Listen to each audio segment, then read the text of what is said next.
20 to 30 words. हो गया ma'am? Number 1 is for what diseases can yoga be a therapy?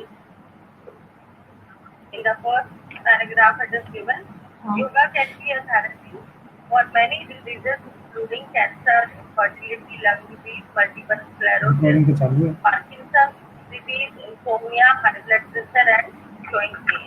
Ma'am कहाँ चले गए? Diseases are caused by stress. ये दिक्कत है। According to the research, 90% of diseases are related to sir एक बार आप यहाँ से अपना mute many diseases like cardiovascular disease, depression, and some types of diabetes can be caused by stress. What is the reaction of our body in the fight or flight system? So, what is the reaction in the third paragraph? You can see fight or flight.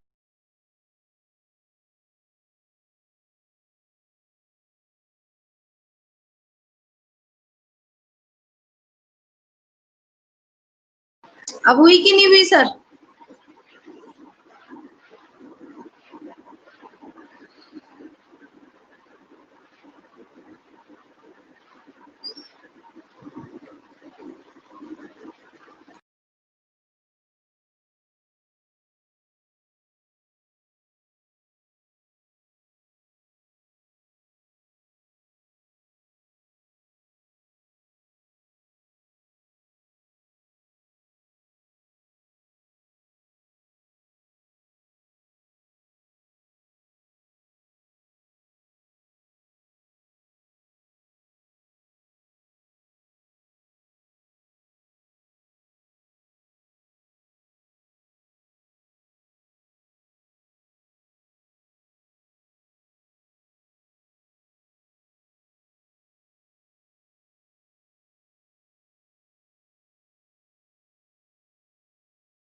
हो चाहे ना हो, मैं तो पढ़ा रही हूँ।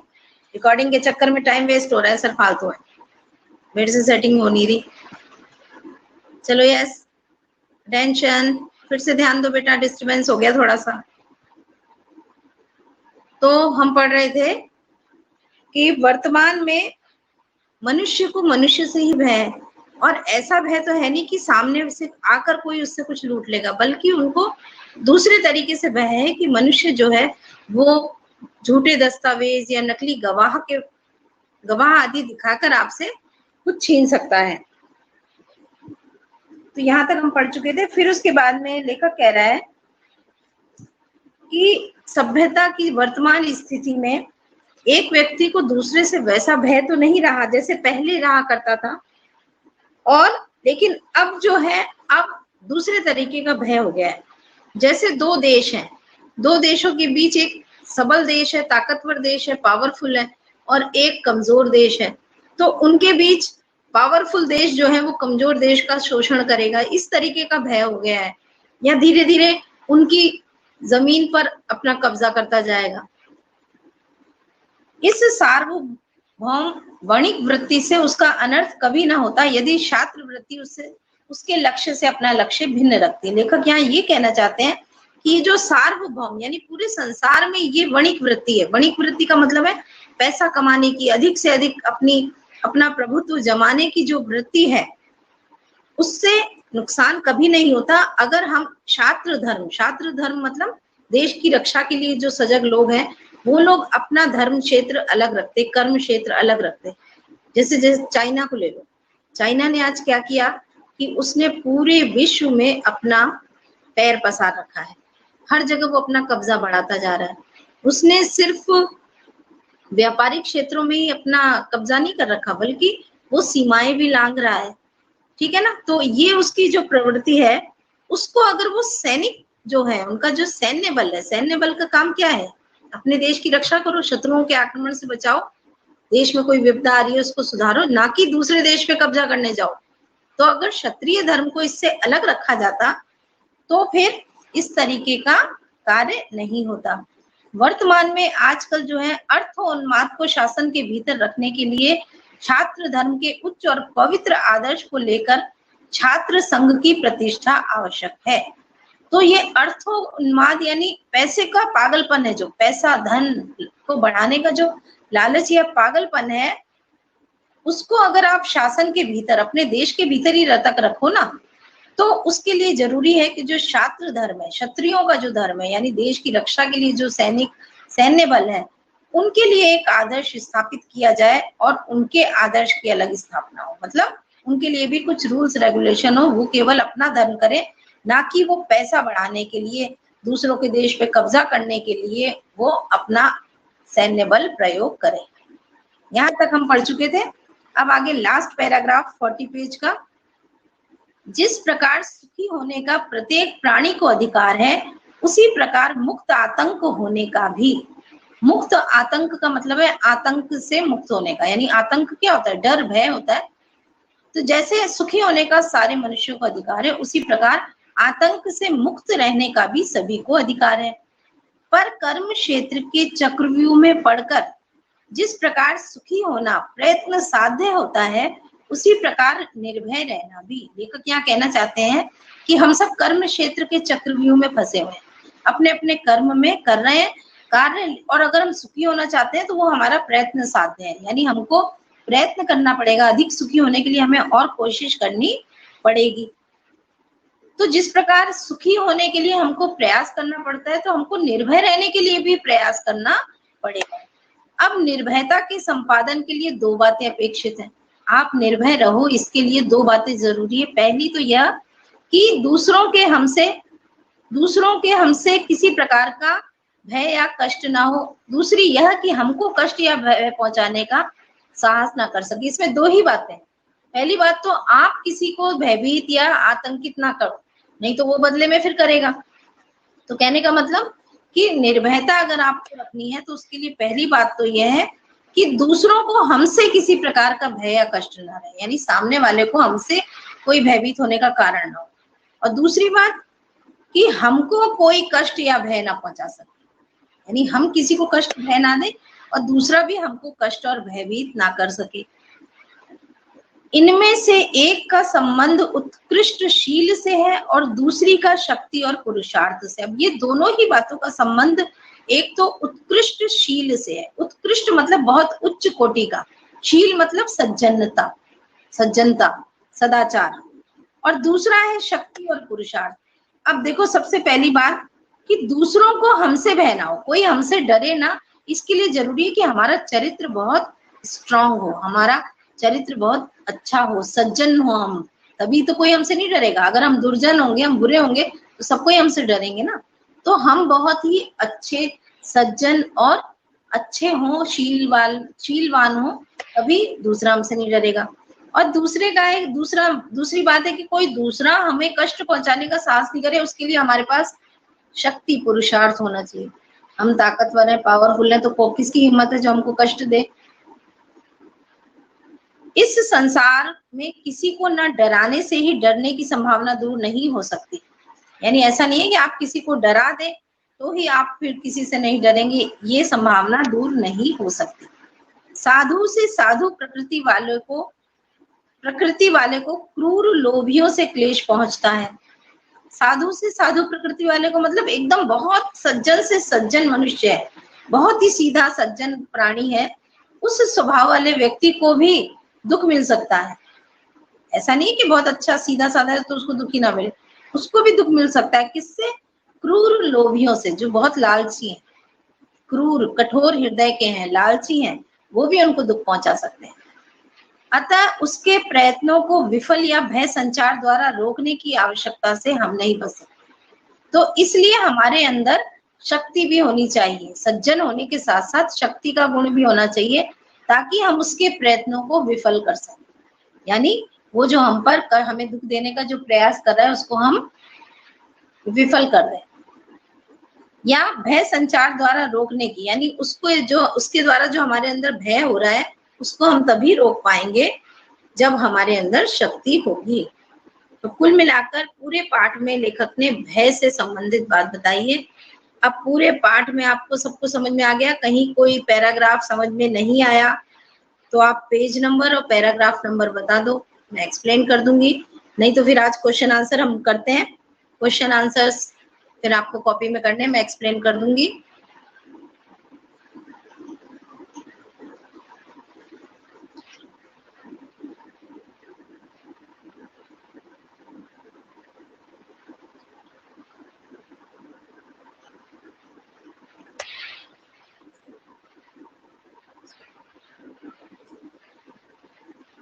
Last 4 lines देखो इधर, इस थोड़ा ऊपर से लेना पड़ेगा। इनमें से एक का संबंध उत्कृष्ट शील से है और दूसरी का शक्ति और पुरुषार्थ है। लेखक ये बात कहना चाहते हैं कि हमें दूसरों से हमें किसी प्रकार का डर या भय ना हो, इसके लिए 2 बातें जरूरी हैं।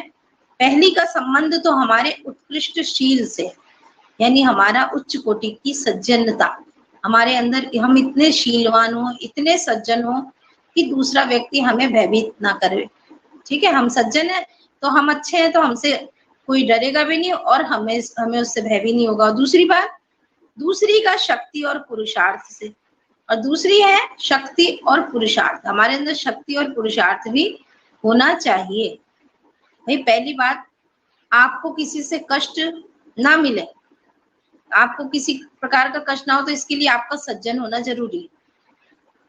आप अगर सज्जन हैं तो आप किसी को कष्ट नहीं देंगे, और आप जब किसी को कष्ट नहीं देंगे तो दूसरा भी आपको कष्ट नहीं देगा। तो एक तो ये हो गया, और दूसरा ये है कि अगर मान लीजिए आप सज्जन हैं फिर भी कोई आपको कष्ट दे रहा है, तो उस स्थिति में आपका शक्तिशाली होना जरूरी है। आप शक्तिशाली होंगे तो आप उससे मुकाबला कर सकोगे, आप उससे दिए जाने वाले दुख को दूर कर सकोगे। आया समझ में? तो पहला, आपका चरित्रवान सज्जन होना जरूरी है और आपका शक्तिशाली होना जरूरी है। ये दोनों बातें ही आपको भय का संचार होने से रोक सकते हैं, यानी आपके अंदर डर की भावना नहीं आने देंगी। ठीक है, अब यहाँ पे शब्दार्थ दिए हुए हैं, ध्यान से एक बार पढ़ देती हूँ, फिर क्वेश्चन आंसर करते हैं। निर्दिष्ट का मतलब है नियत किया हुआ, नियत किया हुआ यानी निश्चित किया हुआ, निर्देशित। जैसे कोई निर्दिष्ट है, मतलब ये आपको निर्देश दिया गया है, निश्चित किया है। त्योरी मतलब टेढ़ी भ्रकुटी, त्योरी मतलब टेढ़ी भ्रकुटी, भ्रकुटी कहते हैं ये आईब्रो, भौं को टेढ़ी, गुस्से में जब आप टेढ़ी कर लेते हैं ना भौं, उसको कहते हैं त्योरी। असाध्य ना होने योग्य कठिन, जो साधा ना जा सके, जो ठीक ना हो। निवारण यानी हटाना या रोकना। भीरुता, कायरता या डरपोकपन। अवयव, अवयव का मतलब है भाग या अंग। आवेश का मतलब है जोश या तैश, तैश में आना, है ना। सज्ञान का मतलब है ज्ञान सहित। विलक्षण का मतलब है अनूठा। संचित का मतलब है एकत्रित, एक साथ संचित करके रखी गई। व्यतिक्रम का मतलब है बाधा, क्रम का उलटफेर, व्यतिक्रम। एक तो होता है क्रमानुसार, इसका अपोजिट है व्यतिक्रम। विरल मतलब बहुत कम, जो घना ना हो, पतला। विरल का मतलब बहुत अलग अलग सेंस है। विरल का मतलब एक तो होता है पतला, एक होता है जो ज्यादा घना नहीं है, जीना है, और एक मतलब होता है बहुत कम, विरल। तो हमारे पाठ में विरल का मतलब बहुत कम आया है, एक्सेप्शनल। अभ्यस्त का मतलब है निपुण, जिसका अभ्यास किया गया हो। शोभ कारक का मतलब है विचलित कर देने वाला, दुख पहुंचाने वाला। दस्तावेज का मतलब है व्यवहार संबंधी लेख, डॉक्यूमेंट्स। आवरण का मतलब है पर्दा, पर्दा, ढकना। वणिक वृत्ति का मतलब है वैश्य वृत्ति, यानी जो वैश्य वर्ग लोगों की जो सोच होती है, पैसा कमाना, धन कमाना, वो वणिक वृत्ति। छात्र वृत्ति मतलब छात्र वृत्ति का मतलब है क्षत्रिय धर्म, यानी कि क्षत्रिय धर्म क्या होता है सबको मालूम है। क्षत्रिय धर्म होता है कि अपने देश की अपनी रक्षा करना, सैन्य बल जो होता है क्षत्रिय धर्म। क्षत्रियों का धर्म होता है देश की, समाज की रक्षा करना। अब चलते हैं प्रश्नोत्तर। दुख या आपत्ति का पूर्ण निश्चय न होने पर कौन सा मनोभाव उत्पन्न होता है? पूर्ण निश्चय नहीं है, संभावना है, तो आशंका। दूसरा है कल तुम्हारे हाथ पांव टूट जाएंगे, ऐसा वाक्य सुनकर क्या अनुभूति होती है? किसी ने अगर ये कहा तो आप क्रोधित होंगे, निराश होंगे, भयभीत होंगे, उत्साहित होंगे। भय, भय का भाव उत्पन्न होगा।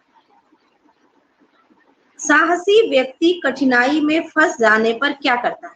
एक साहसी व्यक्ति जब किसी कठिनाई में फंस जाएगा तो क्या करेगा? साहसी है तो वो कठिनाई से उबरने का प्रयास करेगा, वो कठिनाई को दूर करने का प्रयत्न करेगा। अति लघु उत्तर है तो आप लिखेंगे कि साहसी व्यक्ति कठिनाई में फंस जाने पर डरता नहीं है, बल्कि उस कठिनाई से बचने का प्रयास करता है। भय क्या है? तो भय की डेफिनेशन इसमें जो बताई गई है कि किसी भावी दुख या आपत्ति का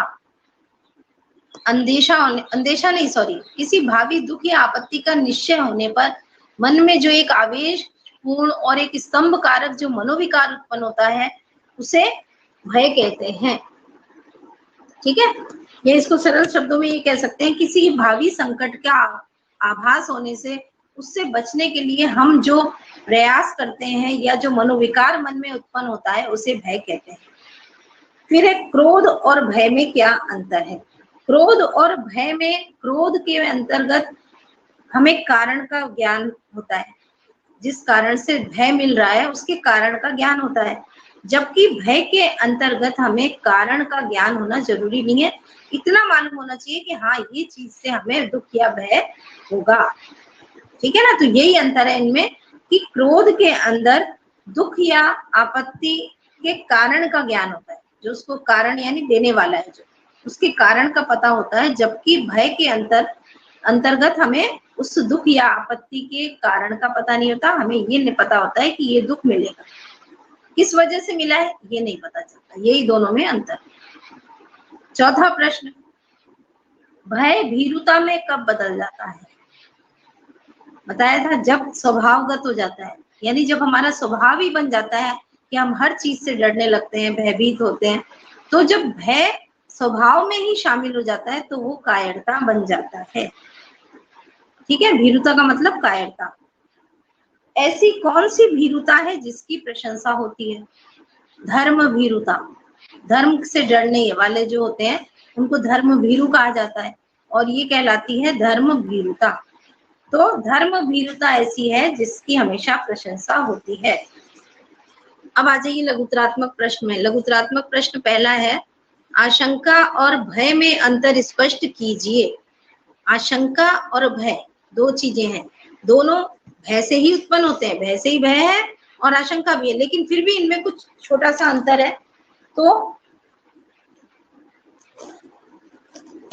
एक मेन जो सबसे इंपॉर्टेंट अंतर है वो ये है कि आशंका के अंदर हमें कोई दुख या आपत्ति मिलेगी इसकी संभावना मात्र होती है, और मन में आवेग शून्य रहता है। मन हमारा जो है वो एक्साइट नहीं होता, आवेग शून्य होता है, आवेग रहित होता है, और केवल उसकी संभावना मात्र होती है दुख प्राप्त होने की। जबकि भय के अंदर दुख प्राप्त होने का पूर्ण निश्चय होता है, कंफर्म होता है दुख होता, और उसके लिए हमारे मन में एक आवेशपूर्ण जो मनोविकार है वो उत्पन्न होता है। यही कारण है कि उसके कारण हमारे हाथ पांव कांपने लगते हैं, हम थरथराने लगते हैं, या हम बहुत क्रोधित होने लगते हैं। ठीक है ना, तो आशंका के अंदर भावी दुख या जो क्लेश या जो आपत्ति आने वाली है उसकी संभावना होती है सिर्फ, और उसमें कोई हमारा शारीरिक मनोविकार उत्पन्न नहीं होता। जबकि भय के अंदर एक आवेशपूर्ण मनोविकार मन में उत्पन्न होता है और पूर्ण निश्चय होता है कि दुख मिलेगा। व्यापारी द्वारा नया व्यापार शुरू न करने, पंडित का शास्त्रार्थ में भाग न लेने का मूल कारण क्या हो सकता है? ये आपको बताया गया है, पाठ में भी लिखा है कि व्यापारी द्वारा नया व्यापार शुरू न करने का मूल कारण है कि उसको अर्थ हानि का, धन खोने का भय रहता है, और पंडित का भी शास्त्रार्थ में भाग न लेने का मूल कारण उसका मान हानि यानी उसके अपमान होने का भय रहता है, उसको मान हानि होने का भय रहता है। ठीक है, भय की अधिकता किसमें रहती है? भय की अधिकता जंगली और असभ्य जातियों में अधिक होती है। ठीक है ना, क्योंकि भय के कारण ही वे उस चीज का सम्मान करते हैं, उनके देवी देवता जो होते हैं वो भय के प्रभाव से ही बचते हैं। फिर से सुनिए, भय की अधिकता असभ्य और जंगली लोगों में ही अधिक होती है, क्योंकि भय के कारण को वो सम्मान पूर्वक उसकी पूजा करने लगते हैं, जो भी भय देने वाले। और इससे बचने के लिए ही वो अनेक तरह के देवी देवता भी उनके भय पे आधारित ही होते हैं। यानी जिस चीज से उनको भय मिलेगा उसको ही वो देवी देवता मानकर उसकी पूजा करने लगते हैं। तो ऐसे लोगों में जो असभ्य हैं, जंगली हैं, उन लोगों में भय की अधिकता अधिक होती है। अब नेक्स्ट क्वेश्चन है, सभ्य और असभ्य प्राणियों के भय में क्या अंतर है? एक सभ्य प्राणी है, पढ़ा लिखा शिक्षित और समाज में सभ्य है, और एक है असभ्य प्राणी। दोनों के अंदर भय उत्पन्न होता है, दोनों के भय में क्या अंतर है ये पूछा। तो देखो बताओगे कि असभ्य प्राणियों में तो भूत प्रेत पशु या अपरिचितों से भय रहता है उसको, ठीक है ना। लेकिन जो सभ्य प्राणी है उनके अंदर उन्हें किसी पशु का, भूत प्रेत, इन सब का भय नहीं होता। उसे भय होता है मनुष्य से ही, जो नकली दस्तावेज, झूठी गवाही या किसी और साइबर क्राइम जैसे होता है आजकल। साइबर क्राइम करने वाले जो होते हैं वो क्या करते हैं, देखा होगा ना, अपने अकाउंट आपका हैक कर लेंगे, पूरे पैसे निकाल लेंगे, वो सामने भी नहीं आते और वो क्राइम कर भी जाते हैं। तो इस तरीके के लोगों से जो आपको नुकसान पहुंचा सकते हैं, दुख पहुंचा सकते हैं, अर्थ खोने का, पैसा खोने का दुख पहुंचा सकते हैं, तो ये सारे जो है उनमें अंतर है। तो सीधे सीधे आप ऐसे लिखेंगे कि असभ्य प्राणियों में किसी भूत प्रेत, पशु पक्षियों या फिर किसी इंसान जो उनको नुकसान पहुंचाए शारीरिक रूप से या आर्थिक रूप से, उनसे भय रहता है। जबकि सभ्य प्राणियों के अंतर्गत उनमें मनुष्य को मनुष्य से ही भय रहता है, जो कि नकली दस्तावेज, झूठी गवाही आदि के द्वारा आपको धन संपत्ति से वंचित ना कर दे। ठीक है, तो ये तो हो गए आपके 5 प्रश्न अति लघुतरात्मक और 4 प्रश्न लघुतरात्मक, ये हो गए। ये प्रश्न आप जो है आज कॉपी में कर लीजिएगा। आगे के जो है वो भी मैं बताती चलती हूँ। निबंधात्मक प्रश्न भी आपको करने तो आपको सारे हैं। अभी है हमारे पास टाइम थोड़ा सा, 4 मिनट है, जितना हो सकेगा करा दूंगी। बाकी आज का होमवर्क आपका यही है कि अति लघु और लघु प्रश्नोत्तर आपको कॉपी में करने हैं। 9 हो गए, 3, 5 and 4, 9 क्वेश्चन आज कर लेना। बाकी अगली क्लास में मैं और निबंधात्मक प्रश्न एक्सप्लेन करूंगी, फिर आप वो कर लेना। थोड़े थोड़े करोगे तो आपको बोझ भी नहीं लगेगा, तो कर भी लोगे आप। ठीक है ना, पार्ट सबको समझ में आ गया, क्वेश्चन आंसर समझ में आ गए तो ठीक है। नहीं आए तो अभी भी आप पूछ लीजिए। 9 प्रश्नोत्तर मैं फिर से रिपीट कर दूंगी, अभी टाइम है हमारे पास 2-3 मिनट का। ये 9 प्रश्न अच्छे से समझ में आ गए तो ठीक है, और नहीं आए तो अभी पूछ लीजिए। बाकी आज का होमवर्क यही है, फिर से एक बार चैप्टर पढ़िए और ये 9 प्रश्न आपको कॉपी में करने हैं। आज का होमवर्क है। अगली क्लास में मैं आपको निबंधात्मक प्रश्न कराऊंगी। ठीक है, अगली क्लास में निबंधात्मक प्रश्न। कोई प्रॉब्लम है बताइए।